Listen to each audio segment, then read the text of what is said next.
Assalamualaikum warahmatullahi wabarakatuh. Alhamdulillah wassalatu wassalamu ala Rasulillah wa ala alihi wa sahbihi wa mawalah. Wa ashhadu an la ilaha illallah wahdahu la syarika lah. Wa ashhadu anna Muhammadan abduhu wa rasuluh.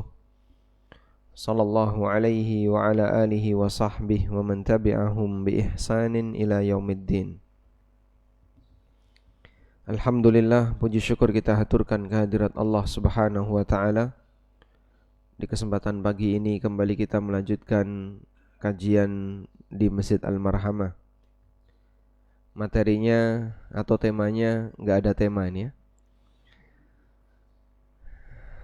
Kajian kita dibuka untuk sesi tanya jawab seputar masalah Ramadan, dan nanti langsung kita serahkan kepada para jamaah dipandu oleh Pak Hasan. Barangkali ada yang mau disampaikan silahkan. Kalau enggak ada langsung kita tutup saja. Baik, silahkan.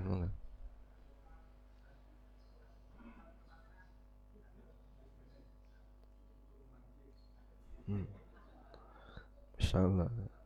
Mau dipancing dulu ya.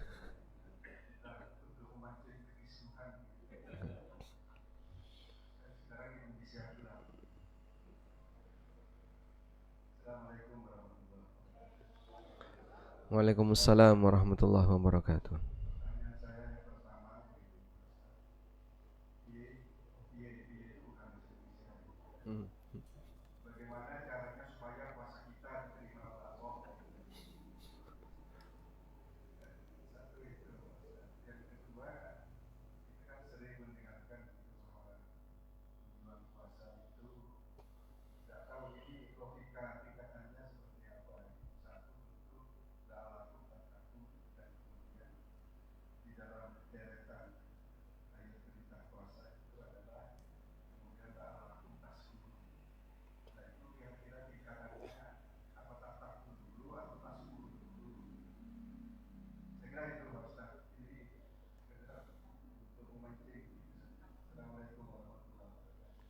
Waalaikumsalam warahmatullahi wabarakatuh.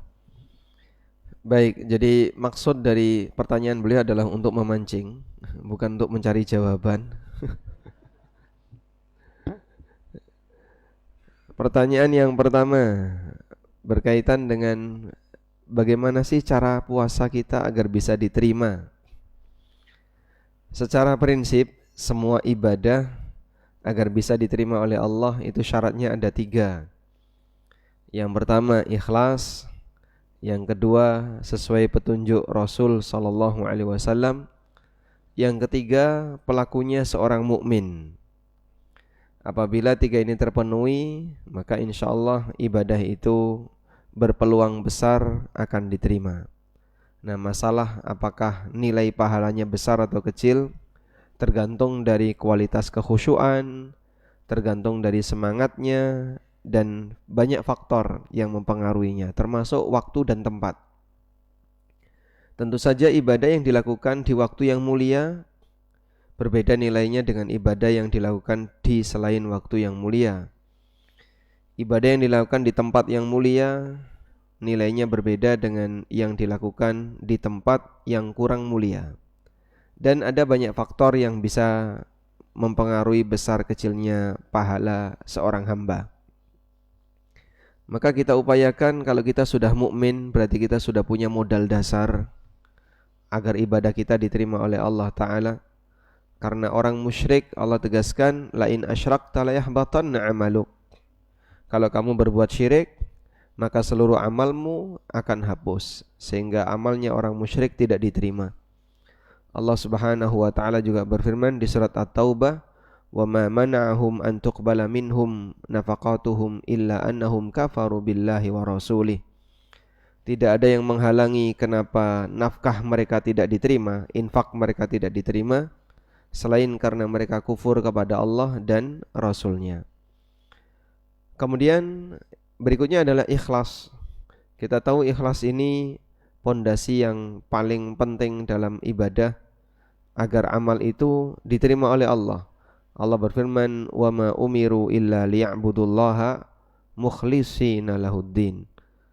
Tidaklah mereka diperintahkan kecuali agar mereka beribadah kepada Allah dengan mengikhlaskan lahu untuk Allah ad-din.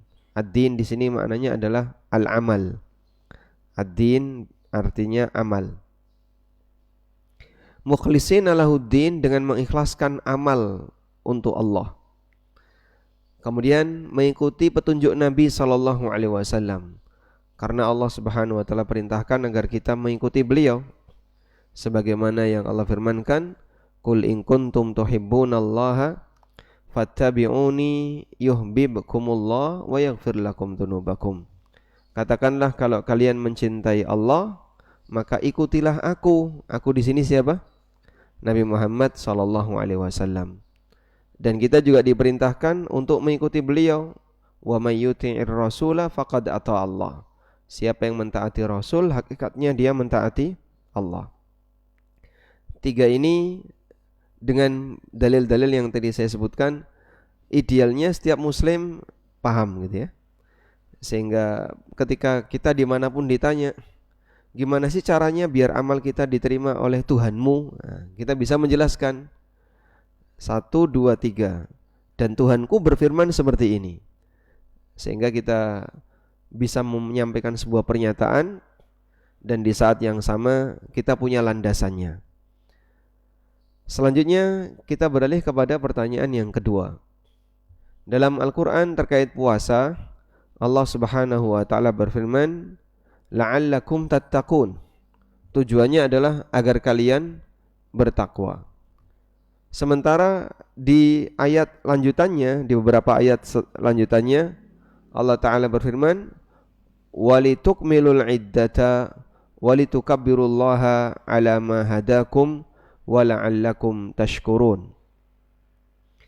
Ada dua la'allakum berkaitan dengan puasa, la'allakum tattaqun dan la'allakum tashkurun.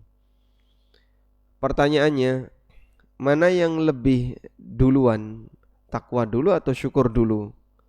Terus mana yang lebih tinggi derajatnya, syukur ataukah takwa? Takwa itu ya seperti, kalau boleh kita buat seperti diagram Venn yang meliputi semuanya. Nah, di dalam takwa ini ada syukur, ada sabar, ada tawakal, ada apa lagi? Ada roja, ada rasa takut, dan banyak unsur-unsurnya. Sehingga syukur salah satu unsur takwa. Sebagaimana sabar juga salah satu unsur takwa. Tawakal bagian dari unsur takwa. Punya rasa takut kepada Allah juga bagian dari unsur takwa. Punya rasa harap kepada Allah juga sama. Sehingga takwa itu lingkaran besarnya, sementara di dalam takwa ini ada banyak lingkaran-lingkaran kecil yang merupakan unsur dari takwa. Selanjutnya berkaitan dengan la'allakum tattaqun dan la'allakum tashkurun. Kalau di ayat kutiba alaikumus siyam kama kutiba alal ladzina min qablikum la'allakum tattaqun, la'allakum tattaqun ini menjelaskan tentang tujuan yang paling puncak. Kenapa kita diwajibkan puasa? Agar kita menjadi orang yang bertakwa. Dan bertakwa itu bertingkat. Jadi setidaknya selesai Ramadan dengan sebelum Ramadan ada perubahan yang lebih baik. Jika demikian berarti Anda ketika puasa mendapatkan tujuan itu, yaitu lebih bertakwa. Makanya coba dilihat ya indikatornya. Kalau selesai Ramadan lebih baik daripada sebelum Ramadan, ada peningkatan, berarti mudah-mudahan puasanya berhasil karena dia ada peningkatan takwa. Cara lihatnya gimana, Pak? Ya, maksiat sebelum Ramadan apa saja dibuat daftar. Sebelum Ramadan saya 1, 2, 3, 4, 5. Sudah? Setelah Ramadan kemudian ada perubahan. Maksiat 5 tadi hilang 3, walhamdulillah. Maksiat 5 hilang 2, nah, berarti ada perubahan. Ibadah sebelum Ramadan apa saja yang biasa dilakukan? Disebutkan 1, 2, 3 sampai 7. Selesai Ramadan tambah jadi 70. Masya Allah. Berarti ada peningkatan. Yaitu indikator sederhana saja ya, agar kita bisa mengukur diri kita, apakah kita ini sudah lebih bertakwa ataukah belum. Dan masing-masing bisa mengukur diri sendiri, masing-masing bisa menghisap dirinya sendiri. Makanya bagi teman-teman ya, misalnya ada yang punya kebiasaan buruk, saya belum hilang ya Pak pasca Ramadan. Nah, berarti bisa jadi puasa Anda tidak memberikan pengaruh sama sekali, karena sepanjang Ramadan maksiat jalan terus, sehingga selesai Ramadan gak hilang. Sebab sepanjang Ramadan maksiatnya jalan tanpa berhenti. Makanya kita disyariatkan ketika Ramadan, hentikan semua maksiat itu, pembiasaan selama 30 hari ya. Tapi gratifikasi tetap jalan, uang tips tetap jalan, ada THR liar itu ya. Ini uang apa ini THR liarnya? Tetap diterima. Nah, kemudian transaksi riba juga tetap jalan. Gimana dia akan berubah kalau semua yang haram tetap jalan sepanjang bulan Ramadan? Maka kalau Ramadan tidak dijadikan sebagai momen untuk berubah, mau cari bulan apa lagi? Keistimewaan Ramadan apa Pak? Pintu surga dibuka, pintu neraka ditutup, setan dibelenggu. Bulan mana yang selain Ramadan ada kayak gini? Di bulan apa selain Ramadan yang pintu surga dibuka, pintu neraka ditutup, setan dibelenggu? Jenengan mau cari bulan apa selain Ramadan? Gak ada. Kalau yang Ramadan kondisinya kayak gitu, belum bisa berubah jadi baik, mau cari bulan apa lagi? Ibu-ibu misalnya, saat Ramadan belum bisa menutup aurat dengan baik. Saat Ramadan masih senang berantem sama suaminya. Anda mau cari bulan apa lagi untuk bisa memperbaiki diri? Kalau Ramadan saja belum bisa berubah. Nah, kurang lebih seperti itu. Jadi ini adalah momen untuk pelatihan kita digenjot dengan maksimal. Maka semoga ketika ada perubahan walaupun sedikit, naik dikit Pak, alhamdulillah. Saya biasanya punya kebiasaan kayak gini, yang kurang baik sekarang udah hilang, alhamdulillah. Itulah pengaruh Ramadan. Walaupun cuma 3 hari ya, terus balik lagi. Syawal 3 hari terus balik lagi. Sedangkan la'allakum tashkurun itu berbicara terkait nikmat yang Allah berikan kepada hamba.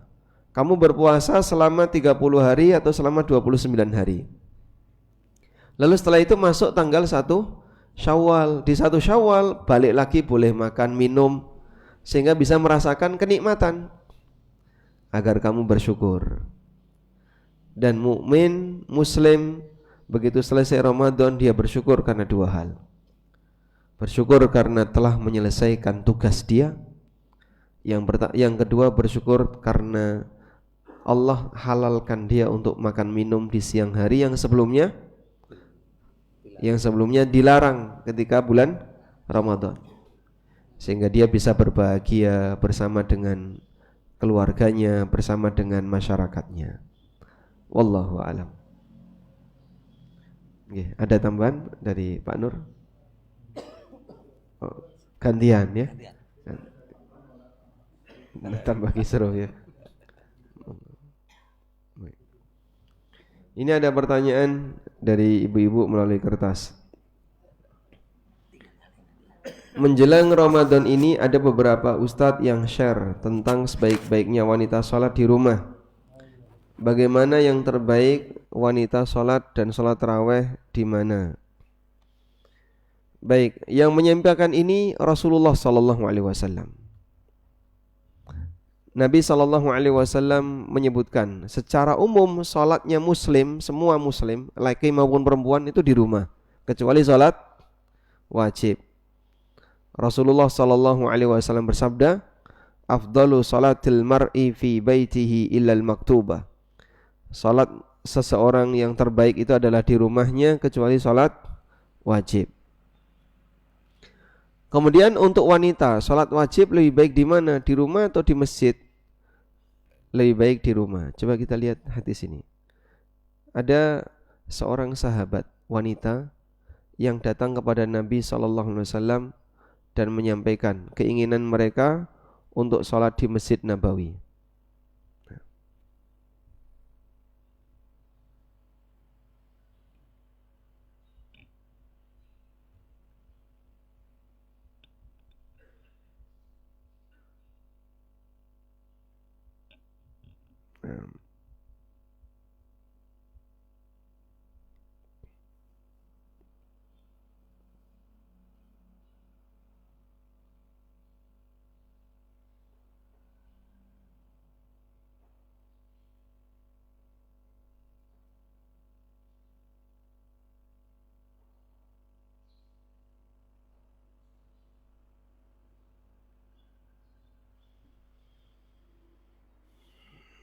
Dari sahabat Ibnu Abbas radhiyallahu anhuma, beliau bercerita,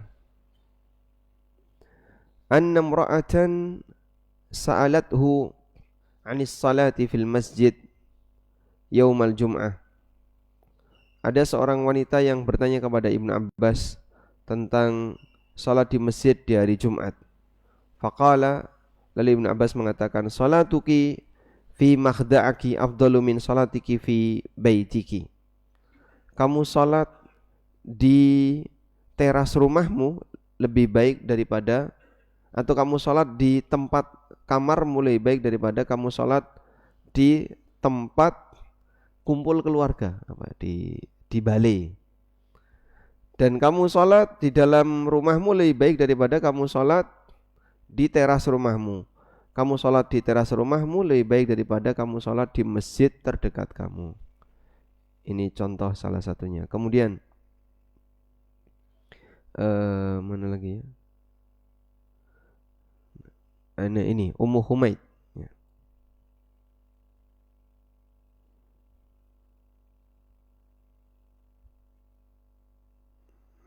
Coba kita buka hadis ini ya.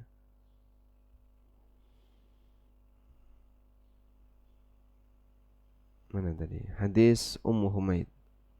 Nah, sama. Ada seorang sahabat wanita namanya Ummu Humaid. Ummu Humaid berkata, "Ya Rasulullah, yamna'una azwajuna an nusalliya ma'aka." Suami kami itu melarang kami untuk salat bersama Anda, wa nuhibbus salata ma'aka. Padahal kami pingin salat bersama Anda. Coba ini, salat di Masjid Nabawi yang jadi imam Nabi sallallahu alaihi wasallam. Salat di Masjid Nabawi yang jadi imam selain Nabi saja kita sudah merasa punya keutamaan besar. Bagaimana dengan salat di Masjid Nabawi yang jadi imam Nabi? Faqala Rasulullah sallallahu alaihi wasallam. Lalu Nabi sallallahu alaihi wasallam mengatakan, "Salatukunna fi buyutikunna afdal." Salat kalian di rumah kalian itu lebih afdal daripada salat kalian di teras rumah kalian. Dan salat di teras rumah kalian lebih afdal daripada kalian salat di tempat jamaah, yaitu salat di masjid. Jadi mengenai posisi wanita yang sholat di rumah lebih afdol, itu ada banyak sekali dalil ya, baik dari Rasulullah SAW sendiri maupun dari para sahabat, sehingga dulu mereka memahami seperti itu. Maka di Masjid Nabawi tetap ada jamaah wanita, tapi tidak lebih banyak daripada jamaah laki-laki. Ummahatul mukminin kadang sholat di masjid, kadang sholat di rumah, padahal rumahnya mepet masjid. Sehingga kalau bicara yang terbaik, ya, yang terbaik di rumah. Meskipun boleh saja bagi ibu-ibu untuk sholat di masjid. Nah, selanjutnya kalau taraweh sebaiknya di mana, Pak? Tergantung suasana. Ya. Kalau di rumah ngantuan ya, baru dapat 2 rakaat sudah wis angap-angop karena rano kancane, dan itu pun cepat. 2 rakaat kulhu ina ataina. Maka jika kondisinya demikian, daripada nggak semangat, Anda sebaiknya sholat di masjid agar bisa lebih semangat. Wallahu a'lam.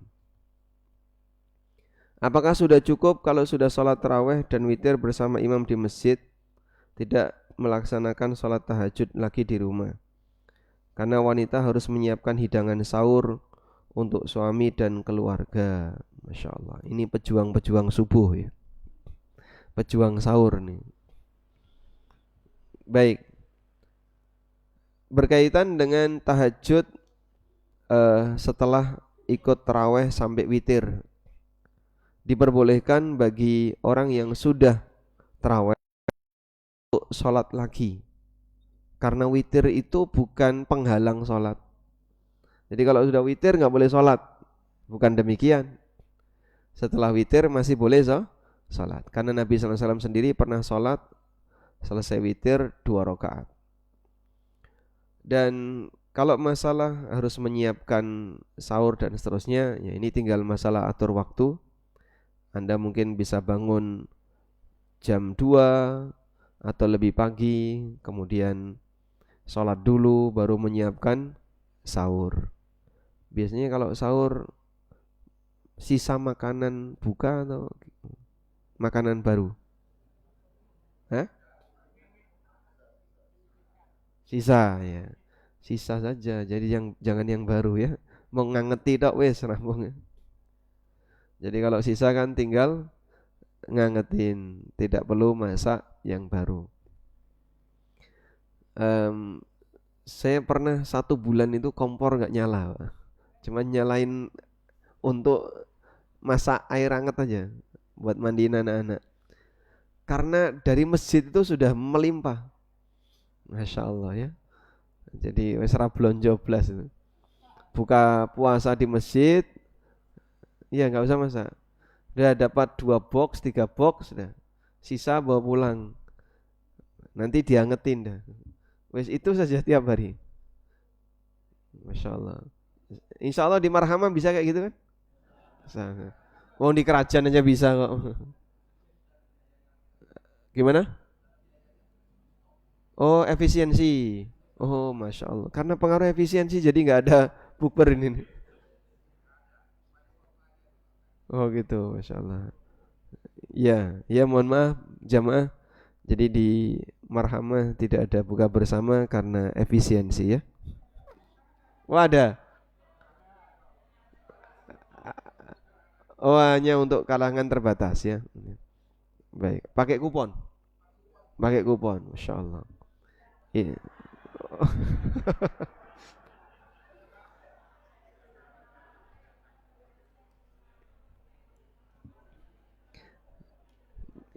Ya ini kita serahkan ke takmir saja ya. Nah, wallahu alam. Monggo sudah siaga ini. Waalaikumsalam warahmatullahi wabarakatuh. Yang pertanyaan pertama ada hubungannya dengan ibu-ibu. Baru kemarin 2 hari atau 3 hari kemarin, judulnya hati-hati untuk ibu-ibu dalam bulan puasa. Sebetulnya intinya itu istilahnya mencicipi makanan. Yang ingin saya tanyakan, apakah itu ada dasarnya atau enggak? Karena mestinya dalam bulan puasa itu kan namanya masak itu kan sebulan ya. Itu mesti kan berpengalaman, misalnya nek soto itu anu sekian. Yeah. Menurut saya itu kan judulnya hati-hati. Kemudian berkumur-kumur. Padahal dianjurkan setiap kita mau sholat itu siwak. Kalau nggak keliru itu. Itu pertanyaan yang pertama. Ini kan kasihan ibu-ibu itu dasarnya ada enggak itu. Kemudian yang kedua, kita puasa itu istilahnya mengendalikan mata, telinga, dan macam-macam. Lisan terutama, Pak. Ya, yang ingin saya tanyakan, bagaimana kita menanggapi YouTube? YouTube. Padahal kita tidak bisa lepas dari YouTube. Masya Allah. Tadi yang sudah disampaikan oleh Pak Profesor tadi, Indonesia gelap. Mau tidak mau pengen tahu kondisi, caranya bagaimana? Oh iya. Nah itu termasuk istilahnya mengurangi enggak itu? Nah. Terima kasih. Assalamualaikum warahmatullahi wabarakatuh. Waalaikumsalam warahmatullahi wabarakatuh. Baik. Berkaitan dengan hukum mencicipi makanan. Lah kudune wis pengalaman masak tahunan kok saya ngicipi. Kan cuman itu saja ya. Nggih, leres dicipi mboten Ibu? Mboten kok, Pak. Niku mboten dicipi, Pak.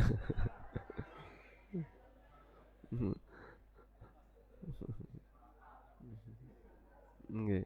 Ngicipi sairus itu bukan ngicipi ya. Nah, mengenai ngicipi, apakah boleh? Coba ini kita baca keterangan Ibnu Abbas. Qala Ibnu Abbas mengatakan, la ba'sa ayyadhuqat ta'am al-khalla awi syai'a ma lam yadkhul halqahu wa huwa sha'im. Ibnu Abbas mengatakan tidak masalah seseorang ngicipi makanan, ngicipi cuka atau makanan yang lainnya selama tidak ditelan ketika dia sedang berpuasa. Akhrajahu anhu Ibnu Abi Syaibah wal Baihaqi fi Sunanil Kubra. Diriwayatkan oleh Ibnu Abi Syaibah, Al Baihaqi dalam Sunan Al Kubra. Jadi ngicipi tidak dilarang. Maka kalau sampai makanannya kok ora enak misalnya, oh iya saya puasa, nah itu bukan alasan ya. Sehingga silahkan diicipi, tapi ya namanya diicipi aja sairus apa meneh sak mangkok. Ketika sudah ngicipi terus diludahkan, dibuang, insya Allah tidak masalah. Demikian keterangan Ibnu Abbas radhiyallahu anhu. Karena rongga mulut ini terhitung luar apabila ada benda dari dalam lalu di rongga mulut kemudian dibuang, itu terhitung seperti Anda menyentuhkan air di tangan, menyentuh makanan di tangan, itu tidak terhitung membatalkan puasa karena dia terhitung di mana? Di luar. Kemudian bagaimana dengan berkumur? Ulama sepakat boleh berkumur ketika puasa, sehingga berkumur tidak dilarang. Begitu dibuang, Pak, apakah dengan tisu? Ya enggak. Apalagi dijemur gitu ya. Di bawah terik matahari mangap garing dhisik biar menguap, ya enggak perlu kayak gitu. Sebagaimana keterangan An-Nawawi rahimahullah, begitu orang berkumur lalu dia buang, sudah selesai. Maka ya enggak usah dianduin ya. Maka misalnya seperti ada tertelan setelah itu ludah. Dan menelan ludah tidak membatalkan puasa. Wallahu alam. Jadi yang seperti ini tidak perlu dijadikan bahan was-was karena nanti jadinya orang serba tidak tenang padahal ini tidak membahayakan bagi puasanya. Cuman kita tidak sarankan untuk pasta gigi ketika bergosok gigi ya. Sehingga mau gosok gigi silahkan, tapi jangan gunakan pasta gigi. Cukup sikatan saja. Dan saya sarankan kalau Anda gosok gigi, gunakan sikat gigi bayi. Nah, itu yang ya. Orang dewasa kalau mau gosok gigi gunakan sikat gigi bayi, itu paling bagus, Pak. Ada dokter gigi nggak di sini? Ya. Karena bisa mungkin tanya Pak Kali, nah, lebih ngerti. Profesor dokter gigi ya. Jadi agar bisa menjangkau sampai celah-celah gigi. Karena kalau pakai sikat gigi yang gede-gede itu malah cuman permukaannya saja. Nah, karena Anda tidak pakai pasta gigi, maka sebaiknya gunakan itu. Oke. Jadi sikat gigi bayi ya, lebih kecil efisiensi ini. Selanjutnya berkaitan dengan nonton YouTube. Kami sarankan sebaiknya yang kayak gitu ditinggalkan saja ya. Jadi selama 1 bulan kita puasa. Puasa apa? Puasa debat, puasa masalah politik, puasa masalah nyinggung-nyinggung yang kadang cuman isinya malah gerenengan tok ya. Sehingga ngerasani ini, enggak nyaman itu. Itu bisa menggugurkan pahala puasa.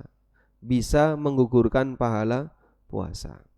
Makanya saya sarankan tolong grup-grup WA yang ada di masing-masing masjid, grup takmir itu kan kadang postingannya karena nggak kelihatan kan asal itu.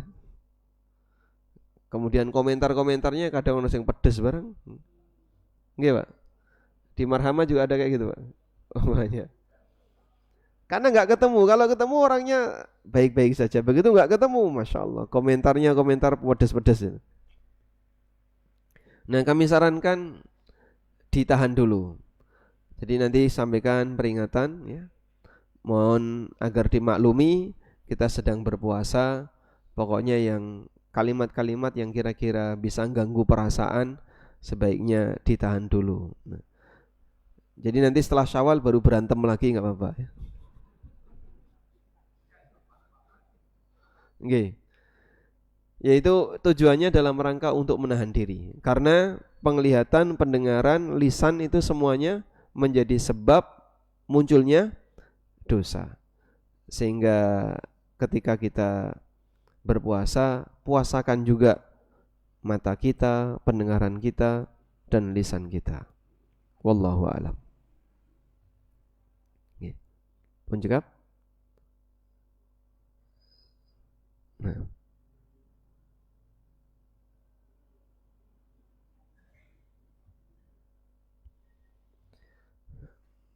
Baik, kalau sudah tidak ada, monggo. Itu ada mikrofon satunya.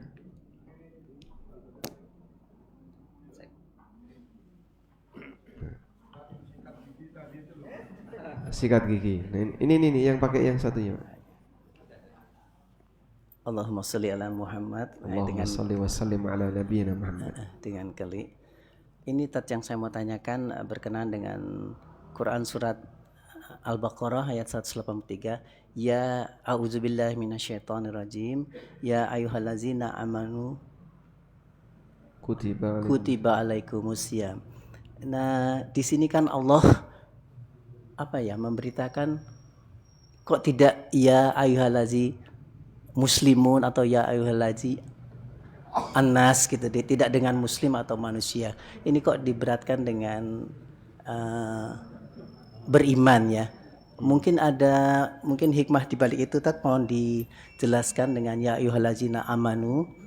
Terima kasih. Assalamualaikum warahmatullahi wabarakatuh.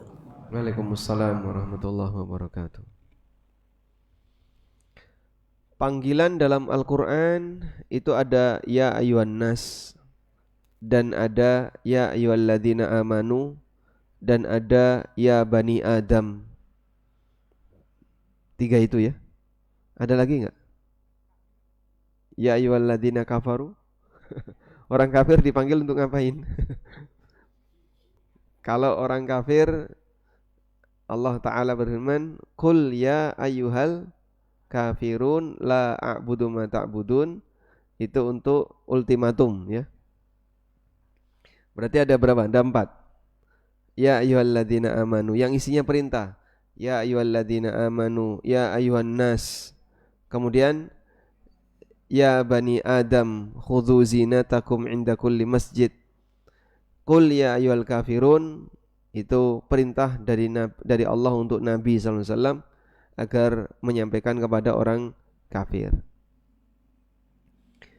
Kenapa kok pakai ya ayyuhalladzina amanu? Karena sing gelem poso mung wong mukmin.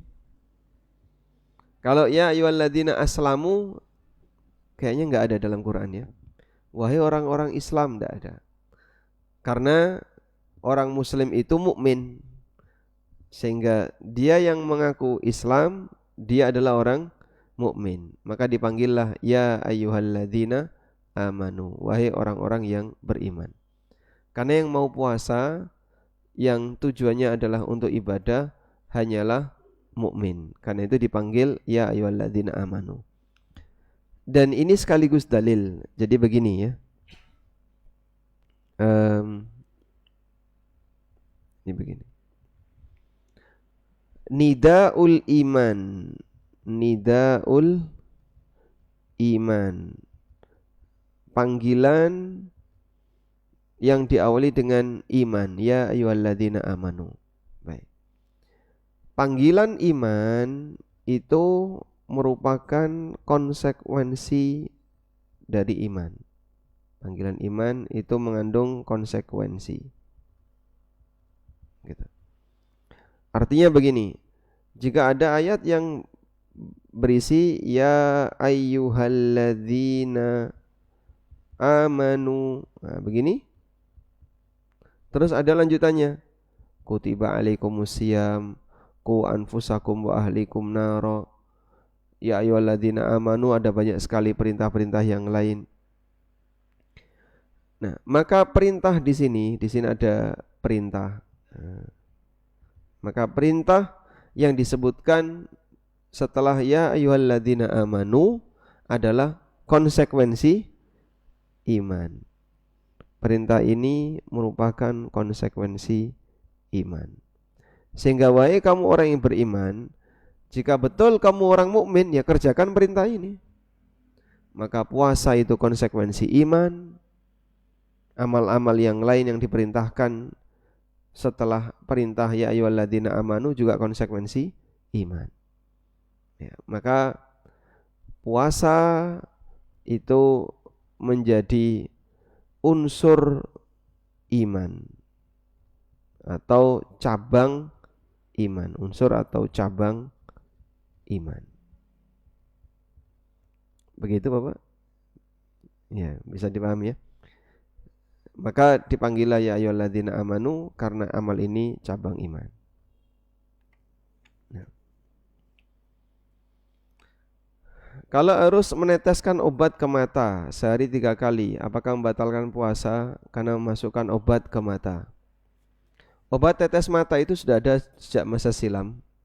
Dan banyak ulama yang menegaskan itu tidak membatalkan puasa. Dengan alasan itu bukan makan dan bukan minum. Kan rano ceritane ya, dimakan lewat mana? Lewat mata itu tidak ada ya. Termasuk juga tetes telinga. Memang ada sebagian ulama yang menilai batal. Tapi pendapat yang lebih kuat tidak batal.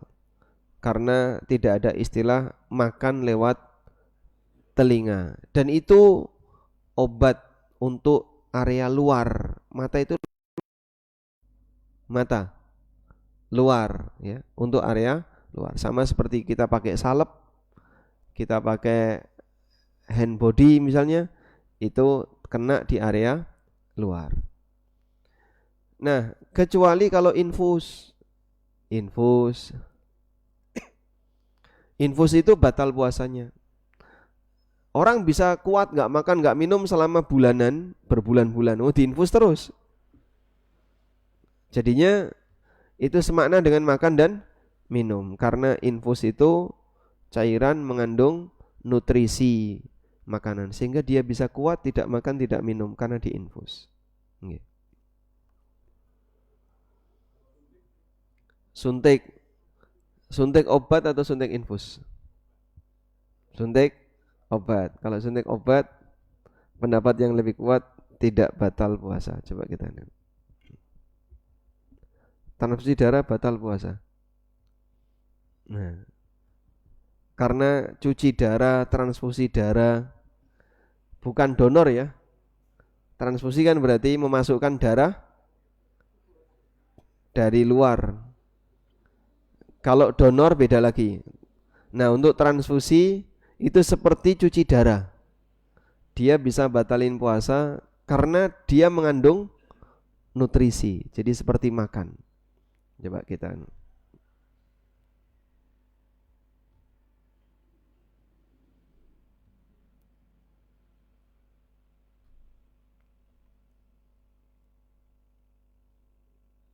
Nah,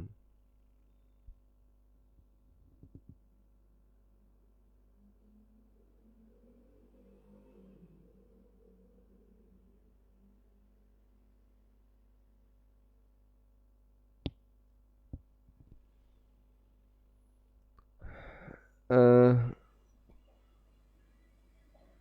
di sini ada keterangan. Coba saya bacakan ya. Wa alhaqa katsirun minal fuqaha. Banyak di antara para ulama menyamakan bidzalika praktek suntikan infus tadi ma dakhala ilal jawf min manfadil akli wasyurbi au min ghairihi. Semakna dengan apa yang dimasukkan ke dalam perut melalui jalur makan minum, melalui jalur pencernaan. Waqtasara ba'duhum 'ala at-taftir bima kana fi ma'na al-akli wasyurbi kal huknil mughdiyah. Dan sebagian ulama mengatakan yang bisa membatalkan itu apabila suntikannya semakna dengan makan dan minum, seperti suntikan infus. Wala syakka annal hukna wal mahalil kulluha ilaj. Sementara suntikan yang fungsinya untuk obat. Ya, jadi bukan untuk makan minum. Semacam ini ada dua pendapat ulama. Ada yang mengatakan itu membatalkan dan ada yang mengatakan tidak membatalkan. Baik. Kemudian di sini juga disebutkan maka nabi makna al-akli wal wasyurbi, suntikan yang semakna dengan makan minum. Di antaranya adalah haknud dam fis shaim, transfusi darah untuk orang yang sedang puasa. Fa innahu yuftir, karena ini bisa membatalkan li'anna dam huwa ghayatul ghidha bit ta'ami wasyarab, karena darah itu mengandung unsur sebagaimana makanan, dia ada sisi apa? Nutrisi yang nanti akan diterima oleh orang itu. Nah, kemudian juga suntikan yang isinya nutrisi seperti infus tadi ya. Ini bisa membatalkan puasa. Wallahu alam. Insulin, suntik insulin sama seperti obatnya. Itu makanan atau bukan? Bukan. Jadi suntik insulin bukan nutrisi ya. Dia Pak dokter, suntik insulin itu fungsinya apa Pak dokter?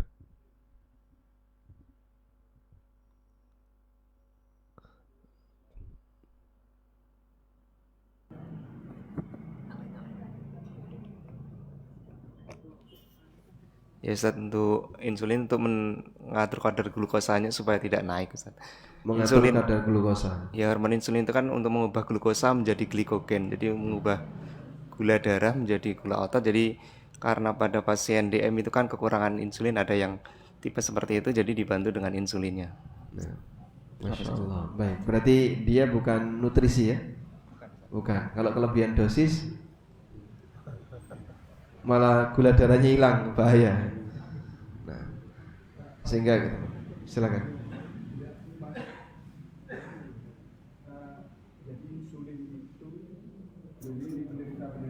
Oh ya, silakan. Penting. Ya, mohon maaf, saya penderita diabetes gitu ya. Cuman memang belum sampai ke insulin. Tetapi adik kena begitu dan insulin. Itu artinya tidak mengandung nutrisi gitu ya. Dan itu hanya sekedar untuk menetralisir gula atau apa? Bisa dijelaskan lebih rinci. Itu.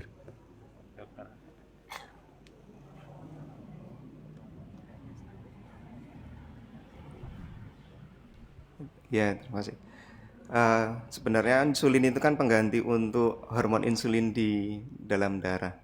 Insulin itu fungsinya hormonnya untuk mengubah glukosa, gula darah di kadar glukosa di dalam darah untuk mengubah menjadi glikogen, menjadi gula otot. Jadi kalau pada pasien DM yang tergantung insulin itu jadinya insulinnya kurang. Jadinya untuk mengubah dengan zat dari luar. Jadi fungsinya suntikan insulin itu bukan untuk nutrisi tapi untuk obat, untuk pengganti. Alhamdulillah. Baik. Pun cekap? Baik. Kurang berapa menit lagi? Sudah? 2 menit. Ada yang mau disampaikan lagi? Silakan.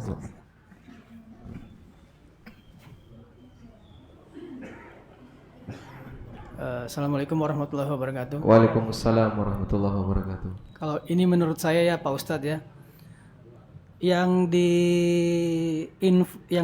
dikasih transfusi, kemudian yang diinfus, itu kan biasanya orang-orang yang sakit Ustadz. Padahal Allah sudah memberi hadiah untuk orang-orang yang misalnya sakit, bepergian, itu kan ada keringanan puasa gitu. Keringanan puasa. Untuk tidak berpuasa. Nah, hadiah itu kenapa tidak diambil gitu ya? Ini pemikiran saya aja. Terima kasih. Assalamualaikum warahmatullahi wabarakatuh. Waalaikumsalam warahmatullahi wabarakatuh. Baik. Berkaitan dengan orang yang sakit atau yang safar, dia boleh tidak puasa. Kenapa tidak diambil? Betul bahasanya mereka boleh tidak puasa, tapi mereka punya kewajiban qadha. Mereka punya kewajiban qadha. Oleh karena itu, orang yang safar punya pilihan. Kamu mau puasa sekarang atau puasa nanti? Nah, makanya dalam hal ini ada pertimbangan, mana yang lebih afdal? Puasa sekarang atau nanti? Yang pertama, jika puasa itu tidak mengganggu aktivitas dia. Saya bisa beraktivitas dengan normal walaupun saya puasa. Maka dalam hal ini puasa sekarang, puasa Ramadan lebih afdal. Tidak ada waktu yang lebih istimewa daripada Ramadan. Yang tadi ya, pintu surga dibuka, pintu neraka ditutup, setan dibelenggu. Misalnya kita safar dalam suasana serba AC, kendaraan pakai AC, di kereta juga pakai AC, dan jaraknya tidak terlalu jauh. Sampai tujuan belum berbuka, belum maghrib, dan masih nyaman misalnya. Maka Anda berpuasa ketika Ramadan lebih afdal. Karena puasa ada itu lawan dari apa? Qadha. Kita kan sering mengucapkan adaan ya. Adaan lillahi ta'ala. Itu lawan dari qadhaan. Ya. Kalau Bapak puasa tepat waktu, ibadah tepat waktu itu namanya ada. Kalau tertunda namanya qadha. Dan ada itu lebih afdal daripada qadha. Nah, orang yang sakit juga seperti itu. Saya sakit, tapi saya masih kuat untuk puasa. Lalu dia puasa, tapi saya butuh obat, disuntik misalnya. Atas rekomendasi dokter, gak masalah lanjut puasa. Ya, insya Allah suntikan tadi tidak membatalkan puasa. Kalau dia mau ada. Yang kedua, jika puasanya ganggu. Puasa ini bisa ganggu misalnya perjalanannya. Karena puasa jadi saya lemes, gak bisa maksimal. Ya sudah, sebaiknya kamu tidak puasa. Atau orang yang sakit, dengan puasa tadi malah membahayakan, maka sebaiknya tidak puasa. Nanti di qadha. Wallahu a'lam. Baik, demikian yang bisa kita bahas. Semoga bermanfaat. Setelah ini libur ya Pak? Atau masuk? Libur. Selama Ramadan libur. Kajian buka. Nanti nunggu pengumumannya ya. Baik, wassallallahu ala nabiyyina Muhammadin wa ala alihi wa sahbihi wasallam wa akhiru da'wana alhamdulillahi rabbil alamin. Wassalamualaikum warahmatullahi wabarakatuh.